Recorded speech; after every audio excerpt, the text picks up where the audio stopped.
Bab 121. Kamu beruntung, Sunny. Yas berdiri, mengeluarkan kontrak taruhan dari sakunya, dan meremasnya menjadi bola sebelum melemparkannya padanya.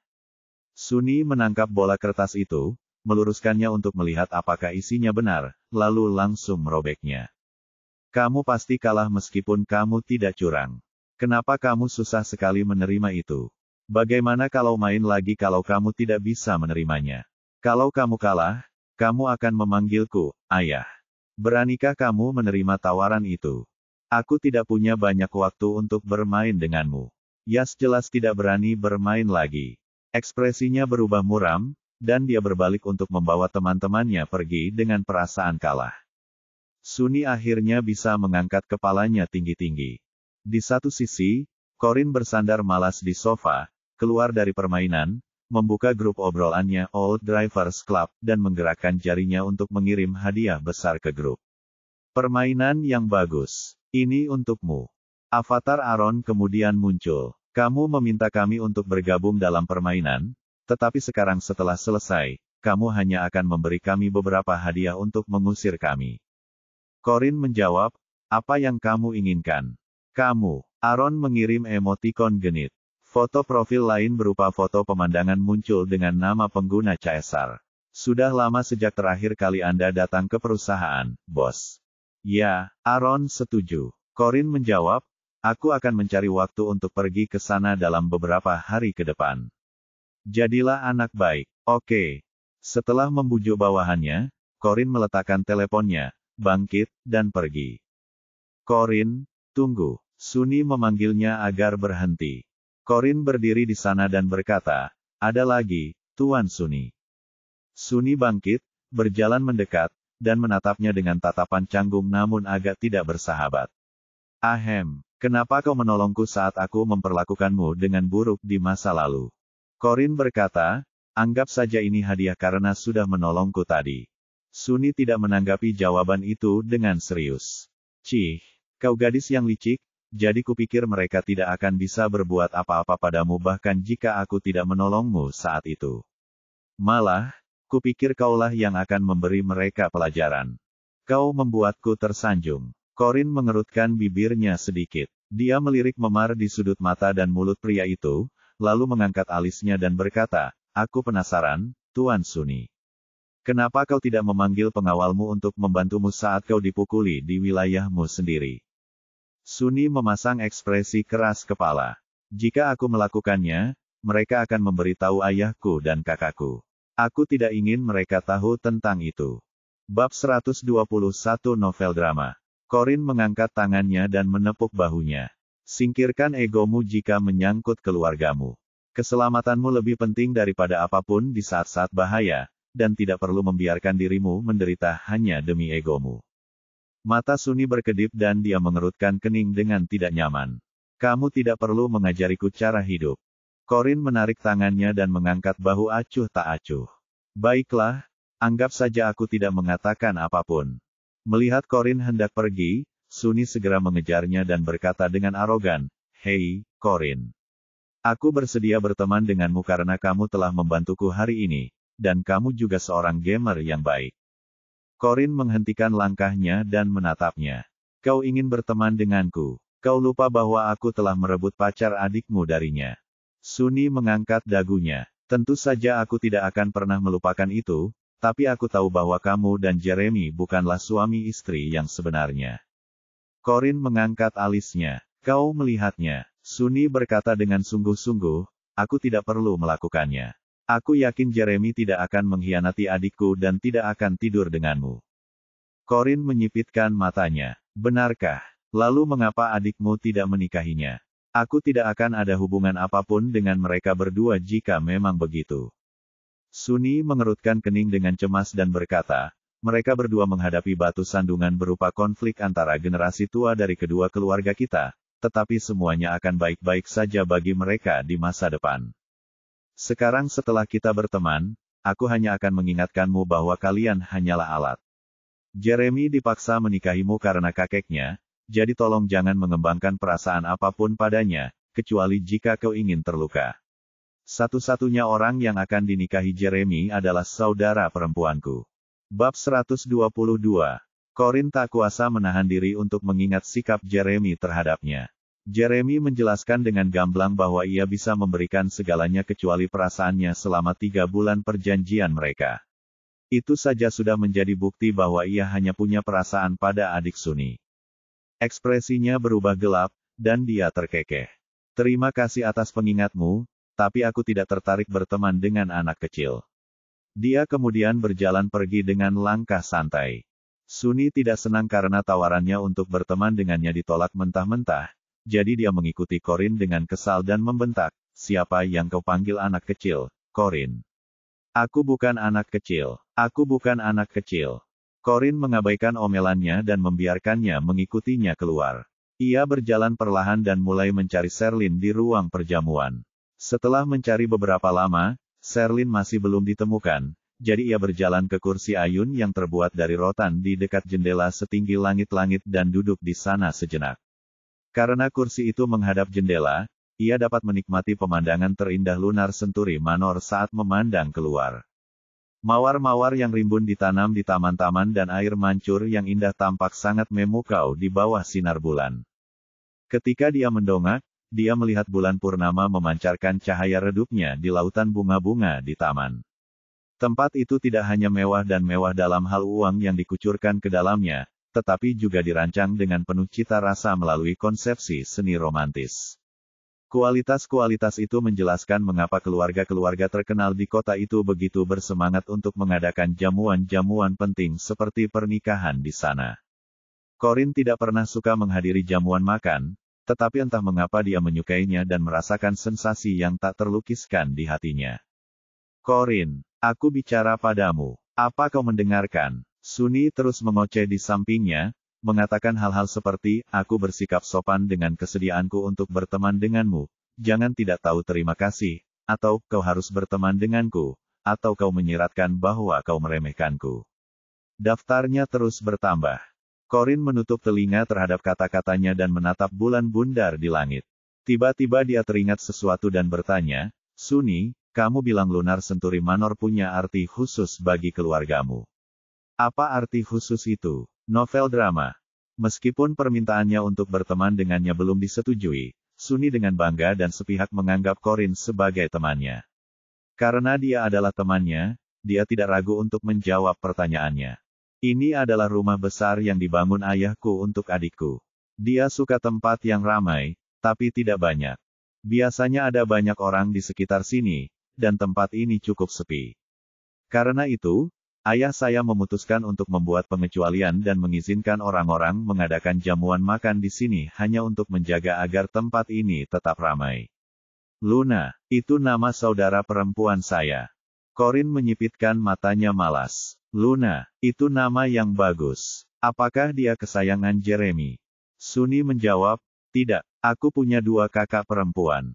Yang punya hubungan dengan Jeremy adalah kakak perempuan keduaku, Crescentia. Kakak perempuan tertuaku adalah Luna, tapi sayangnya dia sudah meninggal. Lunar Century Manor dibangun untuk menghormatinya." Corin mengangkat sebelah alisnya. "Tidak ada. Maksudmu, dia meninggal?"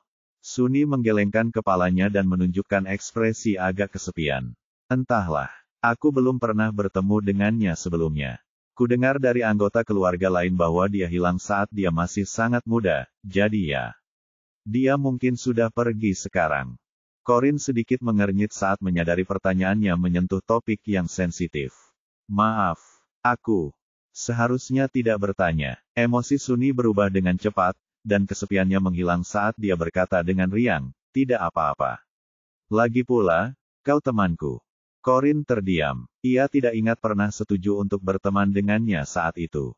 Pada saat itu, Felix pelayan Riveras bergegas datang dan tampak lega. "Tuan, Anda di sini. Kami akhirnya menemukan Anda." Sunny berbalik dan menatap Felix dengan kesal. "Kenapa kau mencariku?" Tepat saat Felix hendak menjelaskan situasinya, dia mendongak dan melihat luka di wajah Sunny. Karena itu, dia mengesampingkannya sejenak dan berkata dengan ngeri, "Tuan, apa yang terjadi padamu? Bagaimana lukamu?" Bab 123.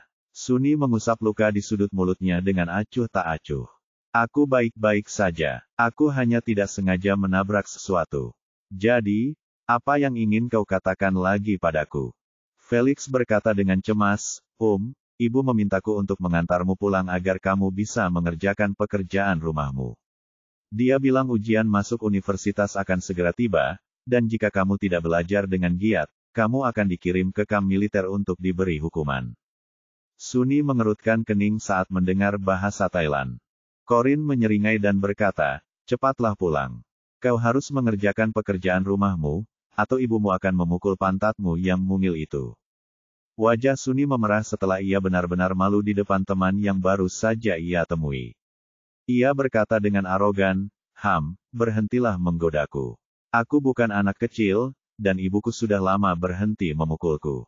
Felix menatap Corin dengan sedikit aneh dan bertanya-tanya mengapa Suni ditemani oleh seorang, Nyonya Holden, yang dulu dibenci Suni. Ia juga terkejut bahwa Corin berpakaian begitu rapi hari itu. Meskipun demikian, ia tidak terlalu memikirkannya karena Suni terluka. Bahkan jika Suni menolak untuk pergi ke rumah sakit, penting untuk segera membawanya menemui dokter keluarga. Jika sesuatu terjadi pada Suni, seluruh keluarga akan menyalahkan Felix. Felix langsung menyeret Suni pergi.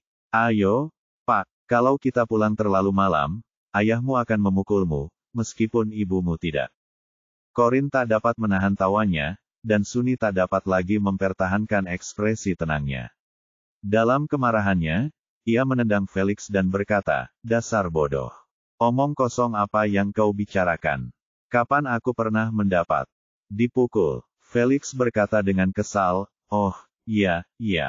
Kurasa ingatanku mulai menurun. Kamu belum pernah dipukul. Suni sangat kesal, dan berhentilah menarikku. Aku bisa jalan sendiri.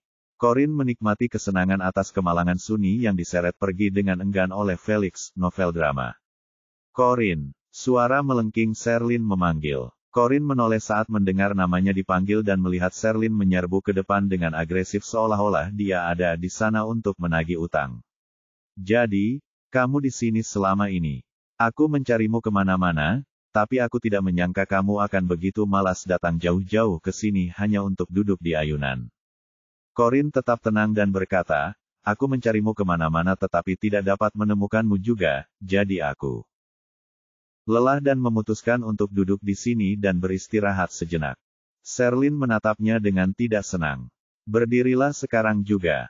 Corin bangkit tanpa membuat keributan.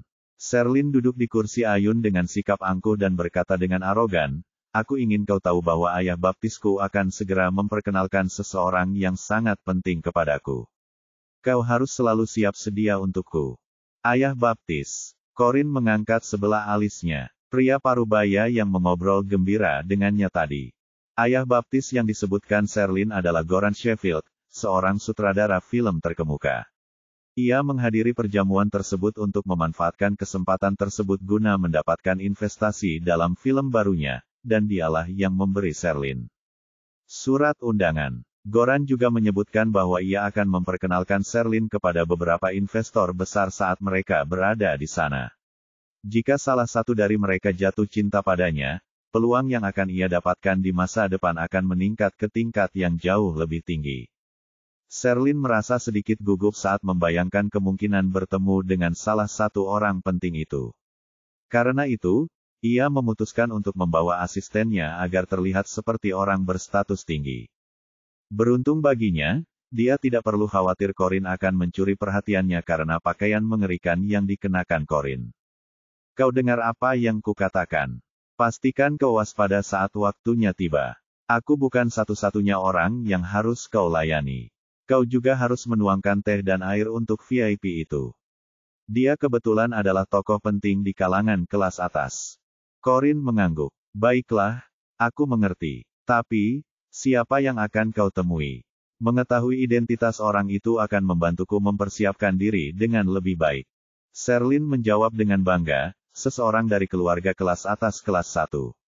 Dia Jeremy Holden, putra tertua keluarga Holden. Bab 124. Corin mengerutkan kening saat mendengar nama itu. Apakah aku harus pergi ke sana bersamamu? Tidak bisakah aku memilih untuk melewatkannya? Sherlyn melihat ekspresi tidak senang Corin dan menyerang dengan tajam. Ketahui di mana kamu berdiri.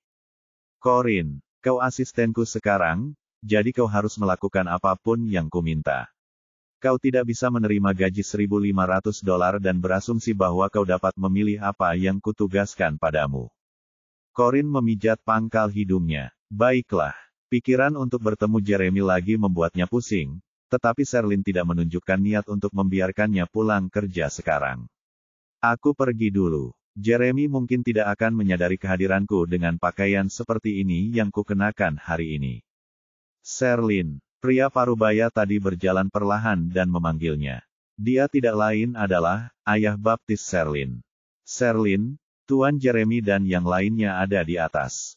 Izinkan saya memperkenalkan kalian. Sherlyn bangkit dengan gembira dari kursi ayun. Ikut. Terima kasih, Goran. Goran menatap putri baptisnya, sambil tersenyum, tetapi senyum itu menghilang saat ia melihat Corin mengikutinya. Siapa ini, Sherlyn? Dan mengapa dia berpakaian seperti itu? Sherlyn melirik Corin dengan jijik, lalu berbalik untuk menjelaskan dengan patuh, dia asistenku. Goran yang anggun dan sopan melirik Corin dengan tatapan jijik dan meremehkan. Kenapa? Kau menyewa asisten seperti itu? Tidak elok jika seseorang dengan selera busana seperti dia selalu berada di dekatmu. Aku akan membantumu menyewa asisten yang lebih baik lain kali. Sherlyn menggelengkan kepalanya. Dia tumbuh di pedesaan, dan saya mempekerjakannya saat saya melihat dia kesulitan mencari pekerjaan. Sungguh menyedihkan. Goran tersentuh dan langsung memujinya. Kamu orang yang baik hati. Sherlyn tersenyum genit dan meraih lengan Goran. Jangan khawatirkan asistenku lagi, oke? Cepat bawa aku bertemu Tuan Jeremy. Baiklah, aku akan membawamu ke sana sekarang, novel drama. Ekspresi mengejek muncul di mata Corin saat dia menonton penampilan Sherlyn yang dibuat-buat dan mengikuti mereka. Mereka meninggalkan ruang perjamuan yang ramai dan menuju ke ruang minum teh yang tenang dan anggun. 4 pria terhormat mengobrol santai di sekitar meja teh antik, sementara seorang pembuat teh profesional menyeduh teh untuk mereka di atas meja. Goran menuntun Sherlyn masuk dan berjalan ke arah para pria itu. Ia membungkuk dan menyapa mereka dengan hangat, Tuan Jeremy, Tuan Zeke, Tuan Graal, dan Tuan Jason. Aku tidak menyangka akan mendapat kehormatan melihat keempat putra tertua dari 4 keluarga besar duduk bersama di sini. Zeke menyeruput tehnya dengan santai dari cangkir porselen antik dan mengangkat kepalanya untuk melirik mereka. Ia menjawab sambil tersenyum, itu kamu, Goran. Karya apa lagi yang akan kamu rilis kali ini? Goran melambaikan tangannya dengan rendah hati dan berkata, belum ada. Aku punya rencana untuk membuat film baru, tapi aku belum memilih pemerannya. Aku harap kalian tidak menganggapku sedikit tidak tahu malu saat bertanya apakah ada di antara kalian yang akan membintangi film baru. Tertarik untuk berinvestasi pada film baru ini. Meskipun ia diakui sebagai seniman veteran terkemuka di industri ini, Goran tetap tunduk di hadapan para kapitalis sejati. Bagaimanapun, ia perlu menunjukkan bahwa ia cukup rendah hati jika ingin menarik investasi untuk film-filmnya. Zeke berkata dengan sopan, kamu terlalu rendah hati. Film-filmmu sebelumnya telah meraup pendapatan box office lebih dari 10 juta. Aku tidak bisa membayangkan mengapa kamu kesulitan mendapatkan investor. Menurutku, kamu hanya sengaja menyimpan peluang investasi itu untuk kita sehingga kita bisa menghasilkan uang. Memang, banyak orang ingin berinvestasi dalam film-filmnya, tetapi banyak dari orang-orang kaya itu ingin mencampuri kreasinya dengan alasan telah menginvestasikan sejumlah uang ke dalamnya. Mereka akan mencoba mencampuri keputusannya dan menyebabkan masalah yang tidak perlu baginya. Sebaliknya, para pemuda terkaya di dunia bisnis lebih murah hati, dan kebanyakan dari mereka memiliki karakter yang sangat riang. Mereka umumnya tidak mencampuri isi filmnya dan tidak akan terlalu mempermasalahkannya bahkan jika mereka kehilangan uang. Goran buru-buru menggelengkan kepalanya dan merendahkan dirinya, sambil berkata, aku tidak akan pernah bisa dibandingkan dengan orang-orang seperti kalian. Uang yang sedikit yang aku hasilkan dari syuting hanyalah setetes air di lautan jika dibandingkan dengan kalian berempat. Zeke melihat wanita di sebelah Goran dan menyipitkan matanya. Apakah ini gadis pemeran utama wanitamu yang baru, Goran? Goran memanfaatkan kesempatan itu untuk membawa Sherlyn ke depan dan memperkenalkannya. Ini putri baptisku, Sherlyn. Dia seorang selebriti terkenal dan juga pemeran utama dalam filmku berikutnya. Zeke tersenyum dan memujinya. Anda memiliki penglihatan yang tajam, Tuan Goran. Semua wanita cantik yang Anda pilih untuk menjadi pemeran utama memiliki aura yang unik dan sangat cantik. Bab 125. Sherlyn sangat senang menerima pujian seperti itu, tetapi karena dia tidak mengangkat kepalanya sejak masuk, dia tidak tahu seperti apa rupa pria yang memujinya itu. Sebelumnya, Goran menasihatinya sebelum mereka masuk bahwa dia akan lebih disukai oleh para pria muda itu jika dia menunjukkan sikap polos dan muda. Goran menepuk bahunya dan berkata padanya, Sherlyn, ini Tuan Zeke Kalen. Sapa dia. Halo, Tuan Zeke. Sherlyn kemudian mengangkat kepalanya sedikit dan tersenyum genit. Ia disambut oleh seorang pemuda yang luar biasa tampan. Ia tampak seperti orang yang agak sembrono dengan fitur wajah yang gagah dan aura yang sopan. Dia jauh lebih tampan daripada aktor manapun yang pernah bekerja dengannya sebelumnya. Goran terus memperkenalkannya kepada orang berikutnya. Sherlyn, ini Tuan Gerald Leamington, Presiden Leamington Group. Hai, Tuan Gerald. Gerald mengangguk dan menyeruput tehnya. Pria ini adalah tuan rumah perjamuan hari ini, Tuan Jason Talbot. Halo, Tuan Jason. Jason pun tersenyum membalasnya. Ketika Goran memperkenalkan para lelaki itu kepada Sherlyn, dia menatap mereka satu persatu dengan rasa takjub yang semakin bertambah di matanya. Ya Tuhan, para lelaki ini tidak hanya kaya dan berkuasa, setiap orang bahkan lebih kaya dan berkuasa. Lebih tampan dari sebelumnya. Akhirnya, Goran membawa Sherlyn ke Jeremy, yang duduk di tengah. Ia berbicara sedikit lebih formal daripada sebelumnya saat memperkenalkan, ini Tuan Jeremy, Presiden Holden Group. Holden Group bertanggung jawab atas perusahaan yang baru saja Anda daftarkan, yang menjadikannya atasan langsung Anda. Hai, Tuan Jeremy. Akhirnya dia sampai di hadapan pria yang paling ingin ditemuinya. Ketika Sherlyn mendongak dengan penuh semangat, pupil matanya bergetar, dan dia terkagum-kagum dengan apa yang dilihatnya. Apakah ini Jeremy yang sama yang hampir kunikahi? Dia, luar biasa, novel drama. Dia memiliki aura yang dingin dan sombong, karakter yang karismatik, dan fitur yang sehalus patung. Jika dia tidak berkedip, dia tidak akan pernah percaya bahwa dia adalah manusia sejati. Jeremy bahkan tidak memandang mereka dan memperlihatkan ekspresi acuh tak acuh saat dia berbalik dan mengobrol dengan Gerald. Goran dan Sherlyn sedikit malu ketika mereka diberi perlakuan dingin. Zeke tersenyum dan berkata, silakan duduk dan ceritakan kepada kami tentang tema film baru Anda. Oh, terima kasih banyak, Tuan Zeke. Goran memberi isyarat kepada Sherlyn untuk duduk bersamanya, dan asisten kecil Sherlyn dengan patuh mengikuti mereka. Mereka pergi ke sana. Corin menundukkan kepalanya seperti seorang pelayan di hadapan raja. Dia tampak menyendiri karena takut dianggap bertindak keterlaluan dengan melihat ke sekeliling. Tetapi sebenarnya, dia hanya takut diperhatikan oleh para pria itu. Lagi pula, bukan hanya Jeremy yang mengenalnya, semua pria di sana juga pernah melihatnya sebelumnya. Dia tidak ingin ada di antara mereka yang mengenalinya. Bab 126. Goran duduk dan mulai memperkenalkan konsep film barunya dalam upaya menarik keempat presiden perusahaan terkemuka agar berinvestasi padanya. Sementara itu, Sherlyn duduk dengan patuh di sampingnya dan menatap Jeremy dengan linglung. Ia menjadi semakin terbebani oleh emosinya semakin ia menatap pria tampan itu, dan luapan emosi itu tak pelak lagi membuatnya merasa semakin menyesal. Belum lama ini dia hampir menikah dengan Jeremy. Rombongan yang dikirim keluarga Holden untuk menjemput pengantin wanita telah melangkah masuk ke pintu rumah mereka, tetapi karena suatu alasan, dia kehilangan kesempatan itu dan semuanya gagal. Mahar selangit yang diberikan keluarga Holden kepada keluarganya masih tersimpan aman di rumahnya. Ia membayangkan bagaimana ia bisa menjadi Nyonya Holden jika ia dinikahkan dengan keluarga Holden secara tidak sengaja. Dengan begitu, ia bisa duduk di samping Jeremy dengan rasa hormat dan iri dari semua orang. Wanita, saat dia berhayal tentang apa yang mungkin terjadi, Dia menjatuhkan cangkir teh yang telah dituang oleh pembuat teh untuknya, dan tehnya menetes ke gaunnya. Sial, Sherlyn berdiri kaget dan buru-buru membersihkan teh di gaun malam mewah yang dipinjamnya dari merek mewah.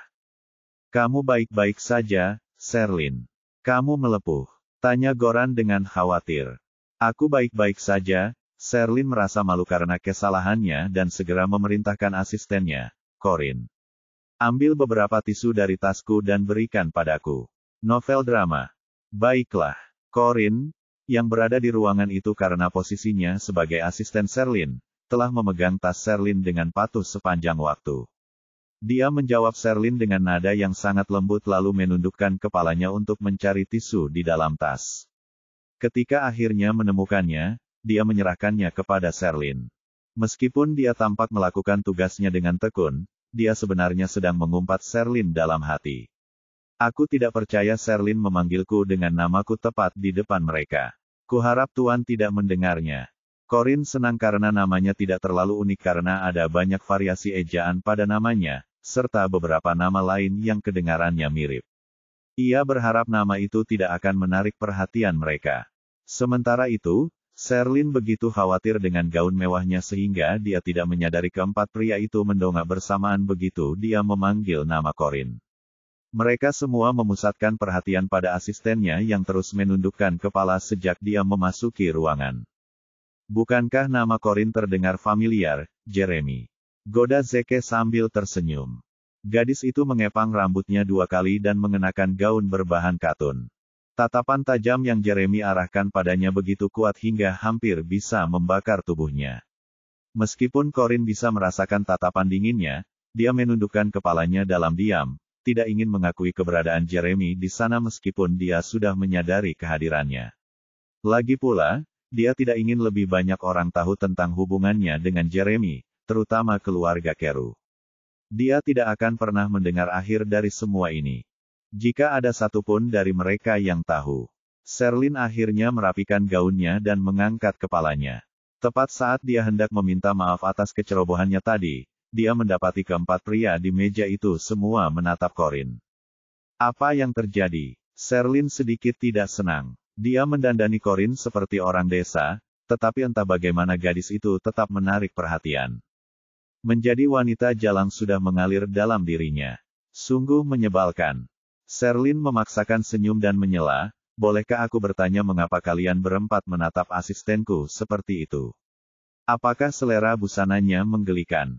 Jeremy mengalihkan tatapan dinginnya ke Sherlyn dan menyipitkan matanya sedikit. Dia asistenmu. Bab 127. Ya, benar, jawab Sherlyn manis, jantungnya berdebar-debar. Ya Tuhan, Tuan Jeremy baru saja berbicara denganku. Suaranya sangat memikat, dan kedengarannya sangat bagus. Tapi aku kesal karena dia berbicara kepadaku hanya karena dia ingin bertanya tentang Corin. Mendengar jawaban setuju Sherlyn, raut wajah Jeremy berubah muram. Ia melotot sambil menatap Corin dengan tidak senang. Zeke berbalik dan melirik sahabatnya dengan rasa ingin tahu. Meskipun dia tidak tahu apa yang sedang terjadi di antara pasangan itu, dia tidak pernah bisa melewatkan kesempatan untuk menggoda istri sahabatnya. Senyum nakal muncul di bibirnya saat dia bertanya, jadi, apakah kamu tahu cara menyeduh teh? Novel drama. Corin menggelengkan kepalanya tanpa mendongak. Sherlyn mengerutkan kening dan merasa sangat kesal karena semua pria kelas atas yang tampan itu memperhatikan Corin. Dia menyela sambil tersenyum, Tuan Zeke, asisten saya berasal dari pedesaan, dan dari pakaiannya Anda bisa tahu bahwa dia tidak punya selera. Dia tidak mungkin mengerti sesuatu yang berbudaya seperti menyeduh teh spesial. Zeke tersenyum acuh tak acuh. Tidak masalah apakah dia melakukannya atau tidak. Biarkan saja dia menyeduh teh untuk kita. Kita sudah bosan melihat para profesional menyeduh teh kita, dan akan jauh lebih menarik jika seorang gadis biasa yang melakukannya. Ah, baiklah. Sherlyn kebingungan. Corin telah berdandan dengan cara yang paling jelek, dan riasan wajahnya juga jelek sekali. Apa yang membuatnya begitu menarik sehingga membuat para pria itu terus-menerus menatapnya? Sherlyn tidak dapat menolak lagi setelah Zeke mengajukan permintaan yang begitu spesifik. Ia tidak punya pilihan selain tersenyum dan menoleh ke arah Corin sebelum menatapnya dengan tatapan muram. Jangan hanya berdiri di sana sekarang setelah Tuan Zeke memberimu kesopanan seperti itu. Pergilah ke sana dan belajarlah cara membuat teh untuk mereka. Meskipun Corin tidak ingin pergi, dia tidak punya pilihan selain melakukannya. Sambil mendesah, dia berjalan patuh untuk menggantikan pembuat teh, yang dengan patuh minggir untuknya. Corin tahu dalam hatinya bahwa Zeke sengaja membuat permintaan itu untuk memberinya waktu yang sulit, yang membuktikan bahwa mereka memang mengenalinya. Ia tetap tenang, menyeduh teh sesuai dengan praktik standar, dan dengan santai membuat teh dengan peralatan yang tersedia. Ia kemudian menuangkan 4 cangkir dan menyajikannya kepada 4 pria yang duduk di meja teh. Cangkir terakhir disajikan kepada Jeremy, yang duduk di tengah. Selama itu, dia menundukkan kepala dan tidak menatap mereka. Lagi pula, kurangnya kontak mata menghalangi perlunya komunikasi verbal, dan itu dapat mencegah Sherlyn mengetahui bahwa mereka saling kenal. Tepat saat dia hendak menyajikan cangkir teh terakhir untuk Jeremy, dia dihentikan di tengah jalan oleh tangan besar pria itu sebelum dia bisa menyelesaikan aksinya. Pria itu tampak mengangkat tangannya untuk mengambil cangkir teh darinya, tetapi ujung jarinya yang kasar menekan begitu erat pada ujung jarinya sehingga mereka berdua saling berebut di cangkir teh kecil itu. Corin sama sekali tidak bisa menarik tangannya dari cangkir teh itu. Angkat wajahmu. Suara lelaki itu terdengar sangat tenang, tetapi tetap saja terdengar tegas. Corin tidak mengindahkan perintahnya untuk melihat ke atas, dan dalam kekesalannya, dia bersaing dengannya untuk melepaskan cengkeramannya. Membiarkan Sherlyn tahu bahwa mereka saling kenal adalah hal terakhir yang diinginkan Corin. Mengetahui temperamen Sherlyn, dia pasti akan bertindak setelah mengetahui bahwa Corin mengenal pria-pria itu. Sherlyn merasa cemburu dan defensif ketika dia melihat Jeremy menatap Corin dengan cara seperti itu dan menyentuh tangannya. Merasa ada yang tidak beres, Sherlyn tidak tahan lagi dan bertanya dengan curiga, "Mengapa Anda menatap asisten saya dengan saksama, Tuan Jeremy? Apakah Anda mengenalnya?" Jeremy memandang Corin dan membuka bibirnya seolah ingin mengatakan sesuatu. Bab 128. Tentu saja tidak, jawab Corin sebelum Jeremy bisa. "Mengapa aku harus mengenal seseorang seperti dia? Seberapa penting Tuan Jeremy? Aku sama sekali tidak cocok mengenalnya." Pada saat yang sama, dia menarik tangannya dengan sekuat tenaga. Sayangnya, dia tidak sengaja memiringkan cangkir teh dan menumpahkan setengah cangkir karena dia menarik tangannya terlalu kuat. Punggung tangan pria itu memerah setelah tersiram air panas. Novel drama. "Aduh, Corin, apa yang kau lakukan? Susah sekali menyajikan teh," teriak Sherlyn, mendorong Corin, dan berlari menghampiri untuk menunjukkan rasa pedulinya terhadap luka bakar Jeremy. "Sakit ya, Tuan Jeremy. Maaf asistenku begitu bodoh. Nanti aku beri dia pelajaran." Jeremy menarik tangannya dengan dingin dan tidak membiarkan Sherlyn menyentuhnya. Dia menepis sisa teh di tangannya dengan lembut, mengambil tisu yang diberikan oleh pelayan, dan menyeka tangannya perlahan. Saat dia melakukan semua itu, tatapannya yang muram tertuju pada Corin sepanjang waktu, dan dia bahkan tidak mengerutkan kening saat dia tersiram air panas. Dia tetap diam selama 2 detik sebelum berkata dengan serius, "Dia memang perlu diberi pelajaran." Sherlyn membeku setelah gerakannya ditolak, jadi untuk mengurangi rasa malunya, dia menoleh dan memarahi, "Kenapa kamu hanya berdiri di sana, Corin? Cepat berlutut. Kamu harus minta maaf kepada Tuan Jeremy." Corin hanya membungkuk dan berkata, "Maaf, Tuan Jeremy. Saya tidak bermaksud begitu." Jeremy mengabaikannya, dan tidak ada emosi yang terlihat di wajahnya yang dingin dan tampan. Meskipun begitu, ia membuat bulu kuduknya merinding. 3 pria lainnya di meja teh hanya duduk diam dan menikmati pertunjukan. Mereka menonton dengan tenang sambil minum teh dan tenggelam dalam pikiran mereka. Suasana menjadi mencekik, dan Goran merasa sedikit bingung. Jeremy adalah seseorang yang tidak boleh tersinggung dengan cara apapun, namun situasinya telah berubah menjadi sangat buruk. Dia mengerutkan kening dan mengedipkan mata pada Sherlyn. Sherlyn langsung mengerti apa maksudnya, dan setelah memikirkannya, dia melambaikan tangan ke arah Corin dengan jijik. "Cukup, Tuan Jeremy tidak akan menaruh dendam pada gadis desa sepertimu. Karena kamu sudah sangat ceroboh, aku lebih suka kamu tidak berdiri di sini lagi dan menjauh dari meja saja. Keluarlah, dan jangan merusak suasana hati Tuan Jeremy dengan kehadiranmu. Tak perlu dikatakan lagi bahwa dia tidak punya keinginan untuk melindungi Corin. Malah, dia berharap Corin akan menyinggung Jeremy dan diberi pelajaran keras olehnya. Sayangnya, Corin adalah asistennya, jadi tindakan apapun yang dilakukan Corin akan berdampak buruk padanya sebagai atasan, dan itu akan meninggalkan kesan buruk yang mendalam pada Jeremy. Jika dia ingin menyimpan dendam, kesalahan Corin akan melibatkannya juga. Menjaga segala sesuatunya tetap tenang dan damai tidak diragukan lagi merupakan cara terbaik untuk maju. Selain itu, Sherlyn juga membenci kehadiran Corin yang tidak sedap dipandang di ruangan itu. Dia mengenakan pakaian yang sangat jelek dan tidak berkelas, namun dia masih berhasil menarik lebih banyak perhatian dan mencuri perhatian Sherlyn. Pusat perhatian. Corin tidak bisa lebih bahagia ketika Sherlyn menyuruhnya pergi. Dia mengangguk, berbalik, dan langsung pergi. Dia akhirnya mendapatkan keinginannya untuk menjauhi semua orang itu.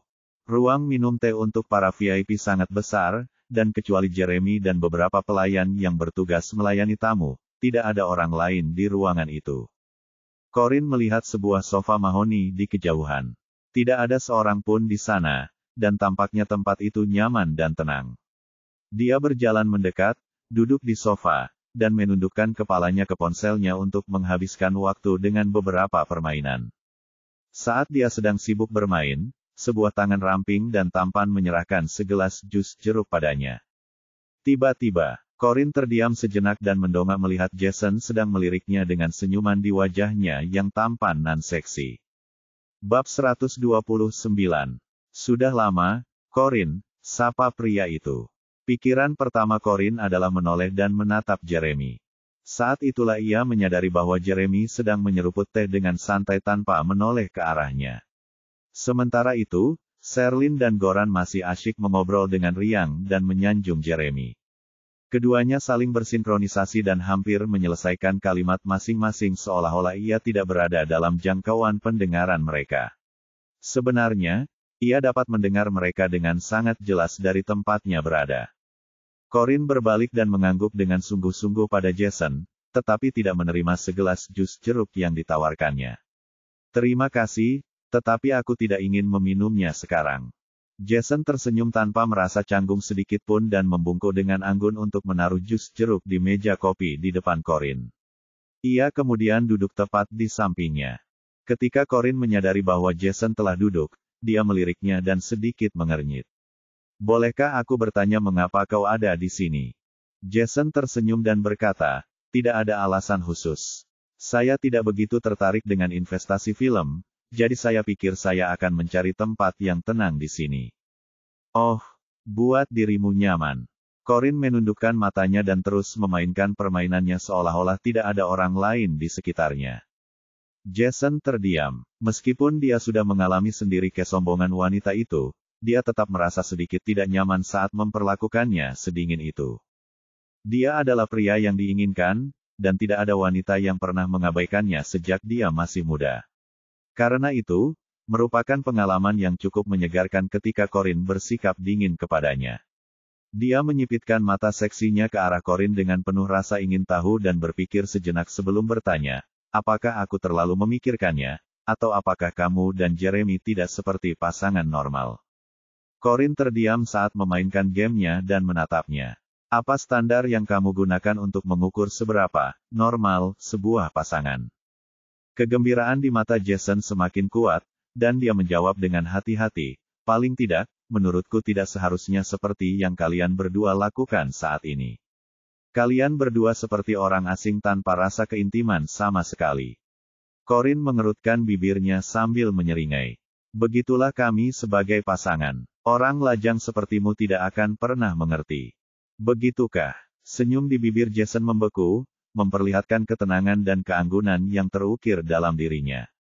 Pada saat yang sama, dia bisa menahan diri untuk tidak terkejut oleh gadis di depannya. Dia memiliki lidah yang sangat tajam, dan dia bisa membuat orang terdiam begitu dia membuka mulutnya. Tiba-tiba sebuah pikiran muncul di benak Corin, dan dia mengangkat dagunya untuk memberi isyarat pada Goran. Ngomong-ngomong, tahukah kamu siapa pria itu? Apakah dia hebat? Jason menoleh dan mengangguk sedikit. Goran adalah sutradara terkenal di negara ini. Dia sangat arogan jika menyangkut kemampuannya, dan setiap film yang dibuatnya harus berskala besar dengan investasi puluhan juta. Namun, dia sangat berbakat. Film-film yang dibuatnya biasanya semuanya blockbuster. Corin lalu bertanya, lalu, apakah kamu tahu sesuatu tentang kehidupan pribadinya? Tidak juga. Yang ku dengar hanya istri dan anak-anaknya tinggal di luar negeri. Begitu ya. Terima kasih sudah memberi tahuku. Corin kemudian menundukkan kepalanya sekali lagi dan melanjutkan permainannya, novel drama. Mengenai ayah baptis Sherlyn, informasi sekecil apapun tentangnya sudah cukup. Dia selalu bisa membiarkan Aaron menyelidiki lebih lanjut. Mungkin bukan kebetulan bahwa seseorang dengan kemampuan profesional yang buruk seperti Sherlyn bisa bergaul dengan sutradara terkenal seperti Goran yang memiliki standar sangat tinggi pada karyanya. Kemungkinan besar Liliana dan Sherlyn telah melakukan perbuatan curang demi meraih ketenaran dan kekayaan. Bab 130. Jason menyesap tehnya sambil merenung dan terdiam beberapa saat sebelum bertanya pada Corin. Mengapa Nyonya Holden yang terhormat mau menerima pekerjaan sebagai asisten seorang selebriti? Apakah Jeremy tidak memberimu uang untuk dibelanjakan? Novel drama. Corin memainkan permainannya tanpa berpikir dan menjawab dengan santai, itu hobi. Uang bukanlah segalanya. Masalah di sini. Wajah seksi Jason berubah serius. Aku menanyakan ini padamu karena khawatir, Corin. Kau selalu bisa memberitahuku. Menghadapi masalah apapun, saya mungkin bisa membantu Anda. Jika kamu, tolong aku. Jason tampak senang memulai percakapan dengannya dengan menggunakan alasan, aku bisa membantumu jika kamu menghadapi masalah. Corin mengangkat sebelah alisnya sementara pandangan licik melintas di matanya. Dia keluar dari permainan, menyimpan teleponnya, lalu mengangkat kepalanya dan menatap Jason dengan sungguh-sungguh. Sambil mengedipkan matanya yang indah dan cerah, dia bertanya, apakah kamu benar-benar akan membantuku jika aku dalam kesulitan, Jason si orang Samaria yang baik hati. Jangan hanya bicara. Jason si orang Samaria yang baik hati. Jason terdiam mendengar julukan panjang yang tak terduga itu. Tentu saja, selama itu masih dalam kemampuanku. Itu pasti dalam kemampuanmu. Lalu, apa itu? Corin menyeringai tipis dan menjawabnya tanpa basa-basi. Apakah kamu masih ingat 3 lukisan Nelly Nymphaea yang kulihat di galerimu tempo hari? Bagaimana kalau menjual ketiga lukisan itu kepadaku? Senyum di wajah Jason membeku. Ia berencana menipu wanita itu karena penasaran, tetapi wanita itu yang membalikkan keadaan. Dia menarik. Jason terkekeh dan berkata, jangan bicara soal apakah aku bersedia menjualnya atau tidak. Pertanyaannya, apakah kamu yakin asisten sepertimu punya uang untuk membeli 3 lukisan itu dariku? Corin tampak bertekad. Aku bisa mendapatkan uangnya asalkan kau bersedia menjualnya kepadaku. Jason mengangkat sebelah alisnya. Dari mana kau akan mendapatkan uang itu? Apa kau akan meminta uang itu pada suamimu? Apa kau yakin dia akan memberikannya padamu? Lagi pula, kenapa dia mau melakukannya? Kamu menjadi asisten orang lain jika dia memberimu uang. Membiarkan. Corin tahu bahwa pria itu mencoba menguji hubungannya dengan Jeremy. Pria itu tampak terlalu ingin tahu demi kebaikannya sendiri. Kamu tidak perlu khawatir dari mana uangku berasal, jawab Corin. Kamu hanya perlu memberitahuku apakah kamu bersedia menjual lukisan itu. Itu tidak untuk dijual. Jawaban Jason yang tanpa ragu membuat ekspresinya menjadi gelap, dan dia tidak bisa menyembunyikan kekecewaannya. Karya-karya itu dilukis saat ibunya masih muda, dan Corin sangat menginginkannya untuk koleksinya. Namun, tidak ada yang bisa ia lakukan jika ayahnya tidak mau menjualnya. Ia tidak mungkin bisa merampasnya. Tapi aku bisa memberikannya kepadamu secara gratis, Jason tiba-tiba menambahkan dengan acuh tak acuh. Corin merasa senang sesaat sebelum rasa waspada muncul dalam dirinya. Bagaimana kondisimu? Jason tampak kagum dan tak kuasa menahan tawa. Corin mungkin terlihat naif, tetapi sebenarnya dia cerdas dan cekatan. Dia bukanlah tipe wanita yang bisa dibujuk hanya dengan beberapa patah kata. Jason mengangkat cangkir teh di tangannya dan menggoyangkannya pelan sebelum berkata sambil tersenyum, gampang. Minum saja bersamaku, dan aku akan memberimu 3 lukisan itu. Kedengarannya menarik. Di balik kedoknya yang suka tersenyum, dia sebenarnya seorang pembuat onar. Corin mengerutkan kening. Tidak sekarang. Lain waktu. Jason tersenyum dan bertanya dengan penuh pengertian, kenapa tidak? Apakah karena suamimu ada di sini? Duh, justru karena Jeremy ada di sini. Meskipun Corin dan Jeremy bukan pasangan sungguhan, Jeremy tetap sangat khawatir tentang cara Corin bersikap di depan orang lain dan tidak mengizinkannya melakukan apapun yang sedikit pun menunjukkan bahwa Corin selingkuh dalam kurun waktu 3 bulan.